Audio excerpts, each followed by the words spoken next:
20,000 are on this mountainside alone. The children are in most danger from the bitter cold and lack of food. Families here feel completely abandoned, in danger of starving to death. Their mothers scavenge for water, which is in such short supply, people are forced to suck the snow to stay alive. The Kurdish refugees are being literally pushed back towards Iraq by Turkish soldiers.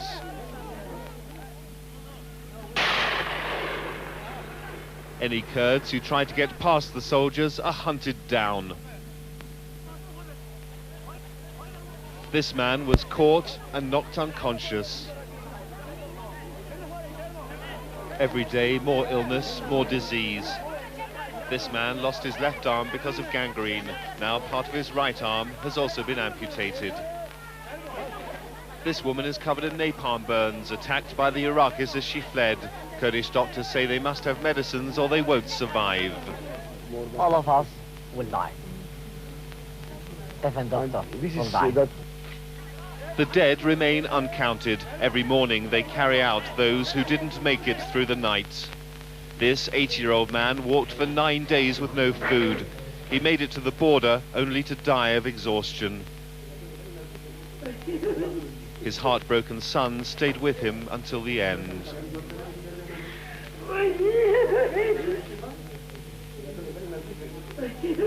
If food is not brought in here in a matter of days, food and tents and blankets are the priority, particularly tents and blankets. If that doesn't arrive within a matter of days, now you're going to have deaths in the thousands, I believe. 2 RAF Hercules planes tried to deliver food and medicines today, but severe weather forced them to turn back to their base in southern Turkey. They'll try again tomorrow. When food and blankets do get through, there's anarchy.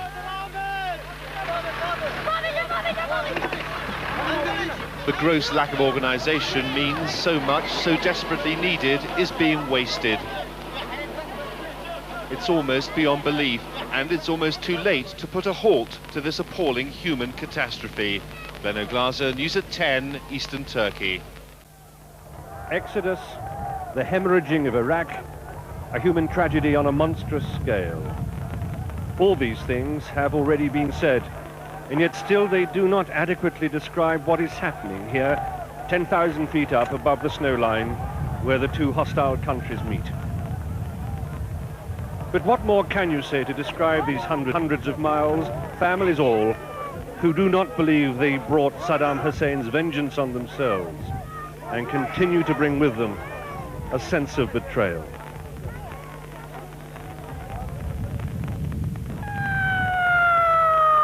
But they have not made it to the safe side yet, and possibly many never will.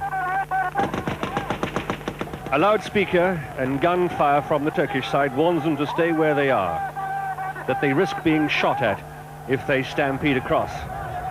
Such is the welcome, such is the defiance. The Turkish soldiers hold a thin blue line, a fragile cordon that would not hold if these thousands decided enough was enough. The reason why an army cameraman shot this video was to give the Turkish military and civil authorities some idea of the scale of the problem they are being asked to cope with on their own. Because, and be in no doubt, scenes like this are not confined to this one area. These people are determined to get in whatever the dangers.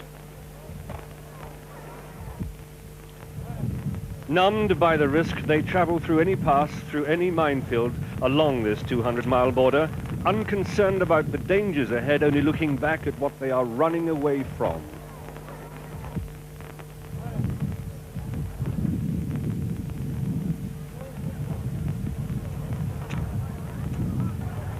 The Turkish army is containing them in no man's land because the government is frightened of letting them even a few yards into Turkey, fearful that the temporary refugee camps will become a permanent problem. We can do for you nothing. But the general finally agrees, and the sick and their carriers are beckoned up across the valley, across no man's land, into Turkey.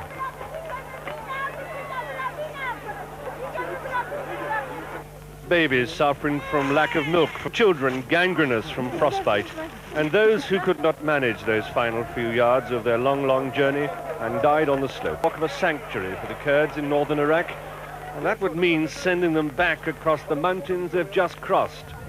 So who will tell them, and how will they respond? And will the international guarantees be enough to persuade them to return to the country they now fear more than this existence and the miserable prospects ahead? Michael Nicholson, News at 10. 20 miles inside Iraq, this is their exclusive story. People who still believed they were heading for a better place, people who were weak, some of them barely able to walk, but still unwilling to offload the few possessions they managed to escape with. It may be a majestic setting, yet it was hard to conceive how the refugees managed to survive with nighttime about to fall and temperatures diving even lower. We spent our first night just as the refugees did, high in the mountains in this small settlement. We slept under plastic sheeting, and without the specialist sleeping bags, conditions would have been excruciating. The people say what they really need is practical aid and the ability to come down from these mountains to lower, warmer ground. So far, the only aid that's arrived here are these MREs, meals ready to eat, dropped from the sky by American C-130s. In this pack, corned beef. In this pack, chocolate. But what the people really need is help, practical help, now. The freezing morning saw the departure of several families heading on for KcHy, many of the children so tired and so cold they couldn't face another day of walking. During the night, a baby had been born a few yards away from where we had slept. Its parents had given no thought to giving their first son a name. They were too worried about whether they'd survive as a family. But while the day brought new life, there was also the sound of death in the air. In this tent, the father of 12 children had just died. He was 44 years old. He died from hypothermia after falling sick on a long walk to get this far. A doctor could have saved him. His family couldn't. Half an hour later, 2 young men set out to bury their father. Much has now been seen of the refugees' plight. This may seem shocking, but refugees walk on regardless. We moved on again, and another stream of people on the tracks. Some had left Iraq with nothing apart from what they stood up in. Shoes either wore out earlier in the walk or simply got stuck in the mud. Many carried on barefoot.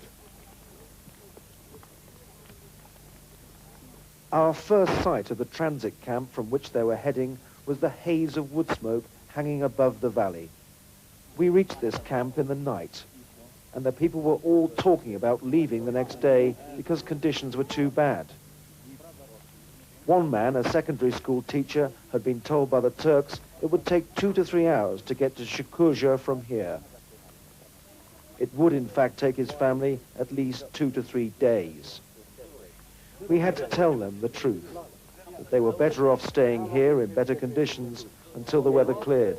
And even if they did make the walk, the camp at KcHy had less shelter than this one.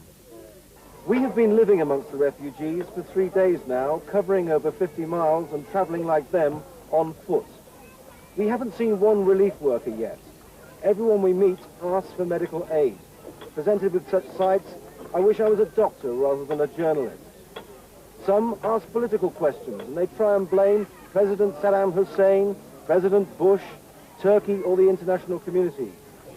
But most ask one simple question which they say shouldn't involve politics. Please help us now. Andrew Simmons, ITN, Shioluk on the Turkish-Iraqi border.